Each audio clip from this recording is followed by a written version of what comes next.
My name is Lena.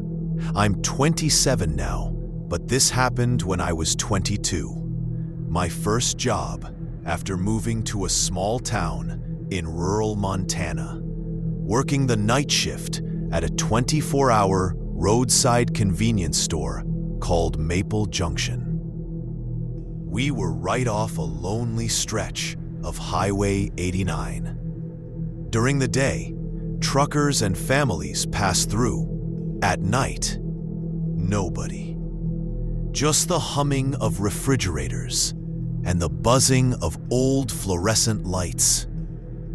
I thought the quiet nights would be peaceful. I was wrong. The night I'm about to tell you about was the night I quit, and the night I realized people are far scarier than anything paranormal.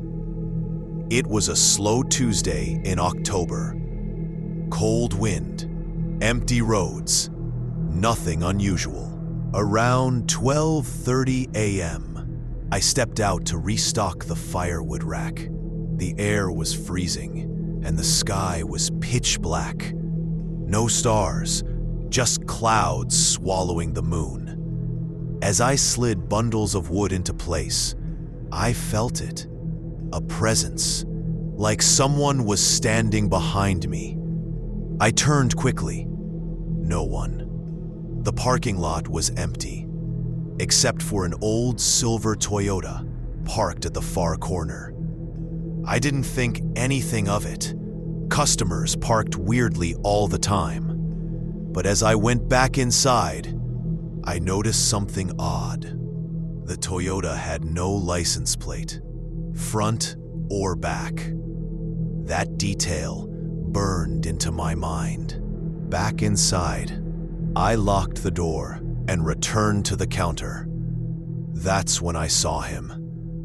A man, standing at the very edge of the parking lot, just inside the reach of the overhead light.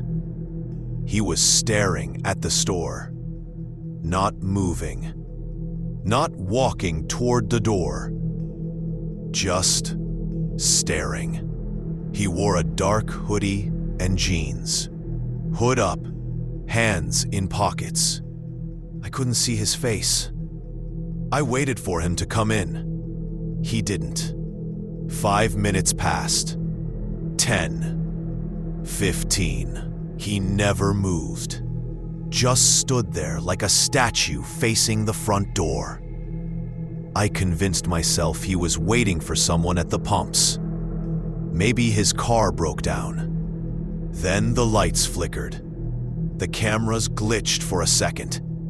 And when the feed returned, he was gone. But the Toyota was still there. Around 1:40 a.m., I went to clean the back hallway, just a narrow corridor leading to the storage room. Halfway down, something made me stop. A sound. Breathing. Slow, heavy breathing, coming from the storage room door. I froze. I wasn't brave. I wasn't trained for this. I was a girl making minimum wage, alone at night, in the middle of nowhere. "Hello?" I called out, voice shaking. No answer, just breathing. Deep, steady, as if someone was standing right behind the door. I backed away slowly, heart racing. When I reached the counter again, I checked the cameras. The hallway was empty. No one was near the door. But the breathing. I knew what I heard. A few minutes later, the door chime rang. Finally, someone came in. But when I looked up, it was him. The man from outside. Hood up, face shadowed, hands still in his pockets. "Hi," I said, trying to sound normal. "Cold out tonight." He didn't reply. He didn't even look at me. He walked straight past the counter, slowly, and disappeared into aisle 3. I watched the aisles on the camera monitor. He didn't browse, didn't pick up anything, didn't move more than a few inches. He just stood there, between the canned goods and the detergent, staring at the shelves, motionless. Something about him, the way he held his shoulders, the tension in his posture, my instincts screamed at me. He's not here to buy anything. He's here for you. After a few minutes, he came to the counter. Slow, deliberate. He placed one item down, a single disposable razor. Only that. He didn't push it toward me. He just kept his head slightly down so I couldn't see his face. "That'll be $1.69, I said softly. He didn't respond. He didn't move. Then he asked, in a low, quiet, almost whispering voice, "You here alone?" My stomach dropped. For a second, I forgot how to breathe. No, I lied. Our night manager is in the back room. He tilted his head slightly, like he was listening. Silence. Then he leaned closer, the hood shifting just enough for me to glimpse his mouth, a small, amused smile. "I didn't hear anyone," he said. He wasn't buying it, not even close. He picked up the razor without paying, then walked back toward the aisles. I didn't stop him. I didn't care about a stolen razor. I cared about how he kept glancing toward the back hallway, toward the storage room, toward the exit I would need if anything went wrong. At 2:18 a.m., he vanished from the camera feed. I checked the aisles, empty. I checked the freezer, empty. I checked the pump cam, and my blood froze. The silver Toyota's driver door was open. Someone was sitting inside. He wasn't leaving. He was watching the store again. But then, a loud thud came from the back hallway, followed by a second one. He was inside again. I grabbed the heavy wooden mop handle from the cleaning cart. My hands were shaking uncontrollably. "Lena, breathe. You got this," I whispered to myself. I took one step toward the hallway, when suddenly, the doorknob of the storage room started turning. Slowly, steadily. Someone was trying to come out. "No, no, no," I whispered. I ran to the front door, unlocked it, and sprinted into the freezing night. I didn't look behind me. I didn't stop. I ran across the road toward the only other building in sight, a small repair shop with its lights off. My phone slipped from my pocket, but I didn't go back for it. I just kept running. The police searched the store within minutes. Inside the storage room, they found the emergency exit door wide open, fresh footprints in the snow leading behind the store, a folded camping chair in the dark corner, an old backpack containing clothes, food wrappers, and a notebook with times written over several pages, all of them matching my shift hours. But the worst part? A printed photo of me, taken from my social media, pinned to the inside of the notebook. They also checked the cameras. At 12:14 a.m., the man's Toyota had parked at the far corner. At 12:30, while I was stocking firewood, he slipped into the storage room when I wasn't looking. He had been inside the building for over an hour before he first appeared in the parking lot. Watching me, listening, waiting. They never found him. The Toyota was stolen from 3 towns over. His fingerprints matched nothing. His face was never caught clearly on camera. The case is still open. People always imagine monsters, ghosts, demons.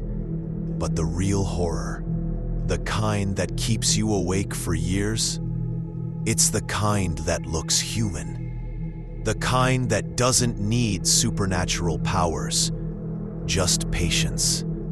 He knew my schedule, my routines, my habits, where I looked and where I didn't, where to hide, when to move. And what scares me most is something the officer said while reviewing the footage. You're lucky you walked toward the front entrance when you did. I asked him why. He paused the video. The man was standing in the hallway, just behind the storage room door. In his hand was the razor he had taken. If you had gone to check the noise, the officer said softly, he would have been 2 feet away from you.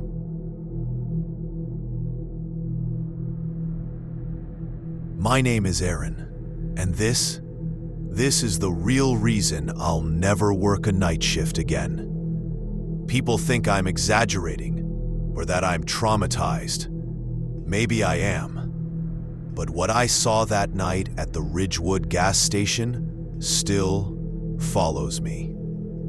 Even now, I hear things in the dark that sound familiar. I was 23 when it happened. A quiet town in western Alberta. Just snow, silence, and a single highway stretching into nowhere. Ridgewood was a forgotten stop on a forgotten road. My shift started at 10 p.m. My last shift. The moment I walked in, the air felt wrong, like the silence was listening. I shook it off. Night shifts can do that to you. But by 11:15 p.m., the first sign appeared. The camera monitor blinked. Pump 3 lit up. No car. Just the man. Tall, skinny, wearing an old brown coat that touched his ankles.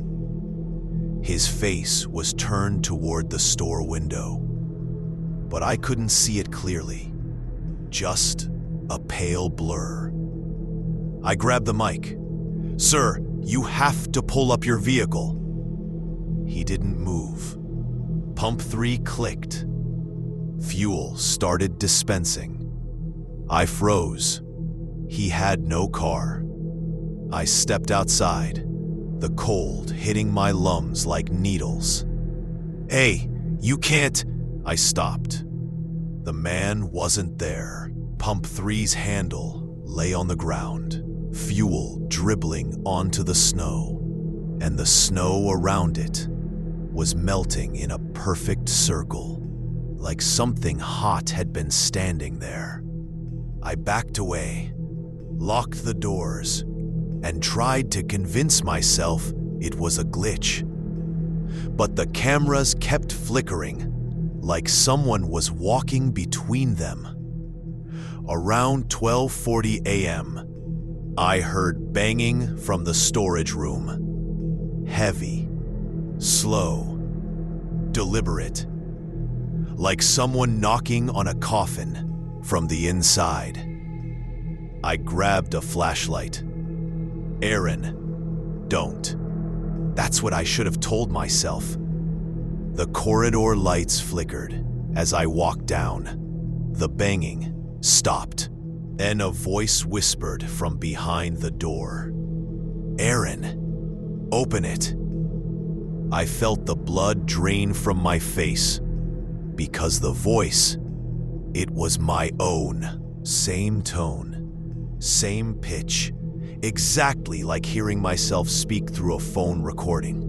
"Nope, no way," I muttered and stepped back. Something pressed against the other side of the door. A shape, tall, wrong, bending in ways bones shouldn't bend. "Aaron, we're short-staffed tonight. I need your help in here." It used my voice again, perfectly. I ran. I didn't even care if the boss fired me. By 1:55 a.m., the highway camera caught something moving. At first, I thought it was a dog. Then it stood up, way too tall, way too thin, jerking like its joints were misplaced. It walked toward the gas station. I turned off the interior lights, locked everything, grabbed the emergency phone. Static. Only static. Outside, the snow churned as something dragged its feet closer. The overhead lights began stuttering, bathing the lot in slow flashes. Light, dark, light, dark. Each time the lights came on, the figure was closer.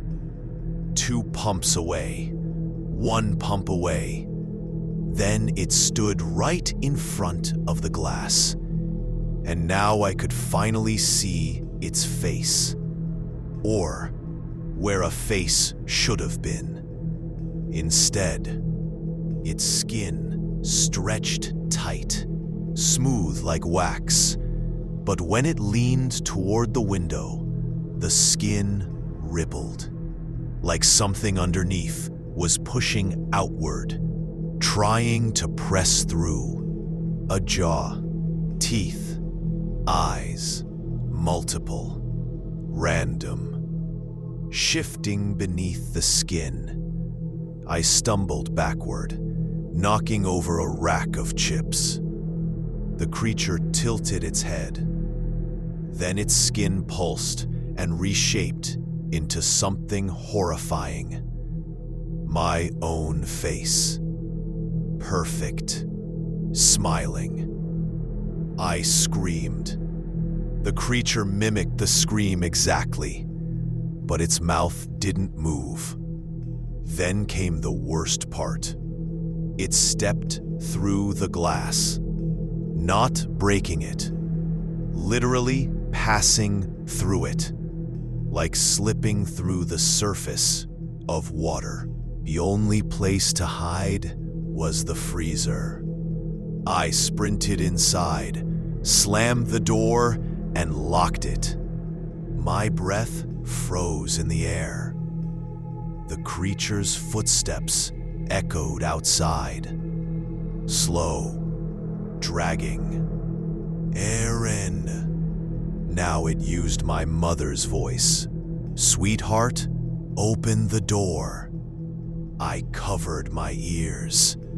I knew the thing understood fear. It was digging through my memories, using what hurt most. "Aaron, you're not safe in there." Now it sounded like my dead grandfather. "I'm cold. Let me in." The handle jiggled softly, then violently.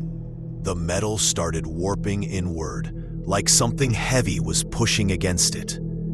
I backed up into crates of frozen beef patties, shaking. I thought I was going to die there. Then suddenly, the banging stopped. Silence. A long minute passed. Then the intercom beeped. A voice, my boss, came on. "Aaron, you okay? I'm outside. Door won't open. Come let me in." Relief washed over me. I ran out of the freezer, sprinted to the front door, and stopped. The man outside wasn't my boss. He looked like him, dressed like him, moved like him, but his smile was wrong. Too wide, too stiff. I stepped back, The lights flickered. For a split second, his skin rippled like the thing from earlier. I screamed and ran out the back door into the snow. I didn't stop running until I reached the highway and flagged down a trucker. He let me in. I was trembling, babbling, crying. I can't go back. There's something at the gas station. The trucker didn't say anything. Not at first. Then he nodded slowly. Son, you're not the first to run from that place. My heart stopped. What? He kept his eyes on the dark road. That station was shut down 20 years ago. You know that, right? I stared at him. No, I worked there. He shook his head. It burned down in 2004. The kid working the night shift, he didn't make it. My mouth went dry. Aaron, his name was, about your age. My blood ran cold. The trucker finally looked at me.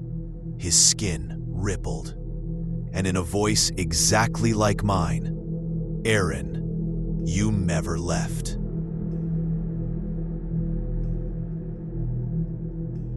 My name is Eric, and I'm going to tell you about the night I realized that night shift paranoia is sometimes just survival instinct trying to save your life. It happened 4 years ago when I was working the graveyard shift at Ridley's Diner, a small 24-hour restaurant off Interstate 15 in Nevada. We got truckers, drifters, tourists at odd hours. But on most nights, it was dead quiet. I used to like that. I thought it was peaceful. Until that night. My shift started at 10 p.m. By 11:45, the diner was empty, except for one man sitting in the far left booth, the one that faced the door. He was in his late 50s, wearing an old military-style jacket, gray stubble, and a baseball cap pulled low. He wasn't eating, not drinking, just sitting there. I approached him earlier to offer water. He didn't look up, didn't speak, didn't nod, just kept staring at the door like he was waiting for someone or something. I shrugged it off. Some folks are just quiet. But at 12:10 a.m., I noticed something new. His shoes were spotless. His jacket looked brand new. His hands, resting on the table, were clean and manicured. Everything about him was neat and careful, except his face.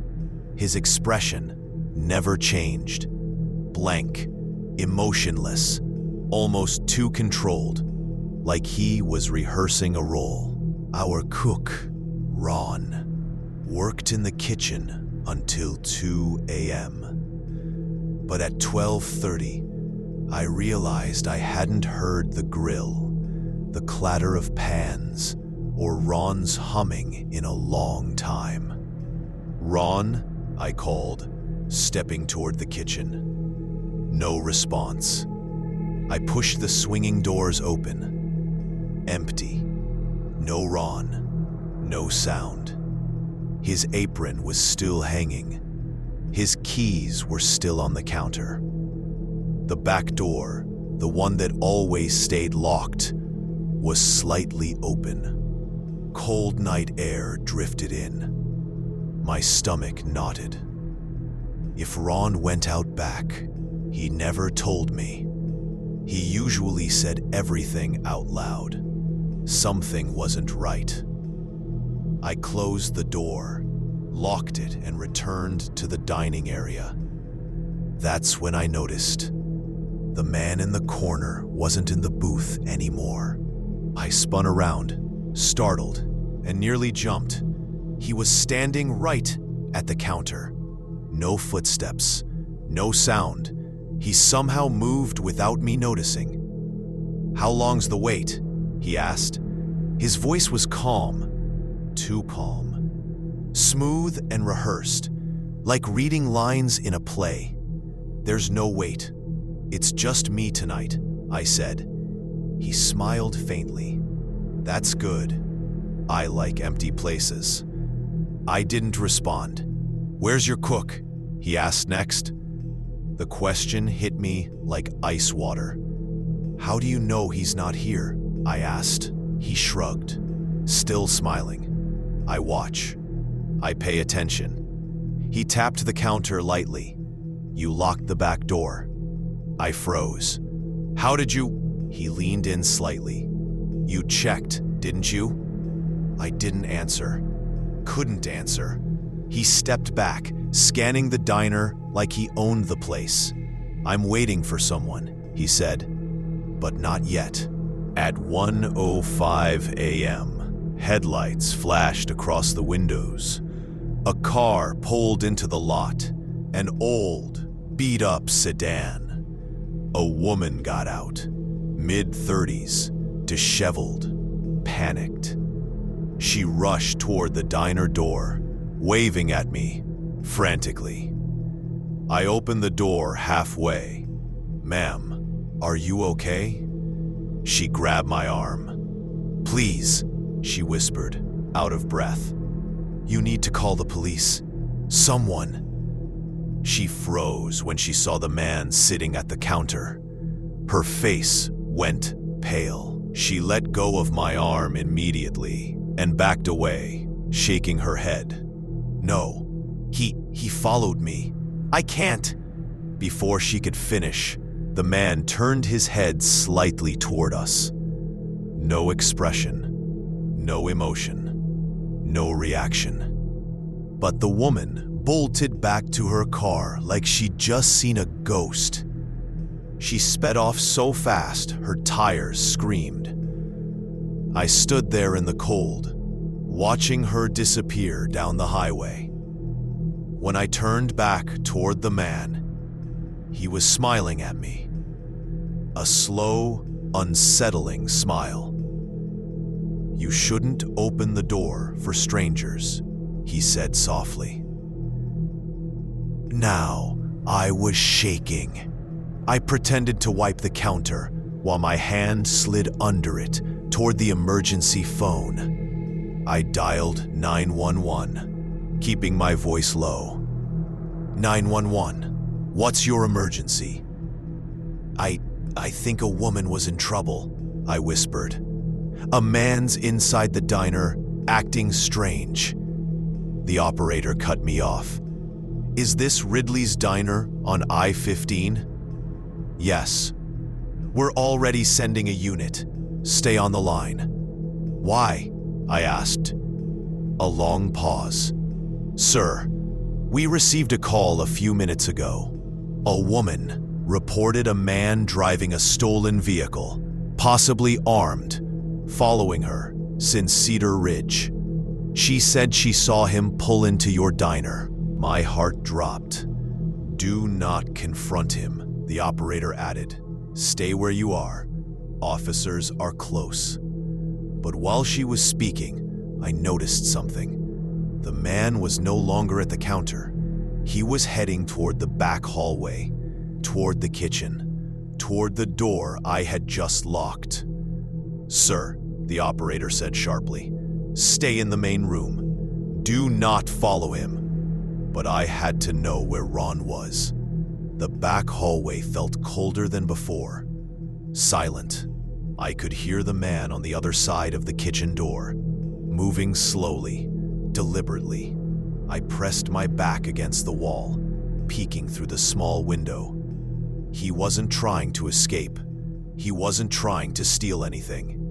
He was standing at the back door, just standing there, his hand resting on the lock I had turned earlier. He traced the outline of the lock with one finger, softly, methodically, like he was remembering how it felt. Then he looked up, right at me. Even though the glass was foggy, I saw his eyes. Not angry, not nervous, just cold. He pointed at the lock, then at me.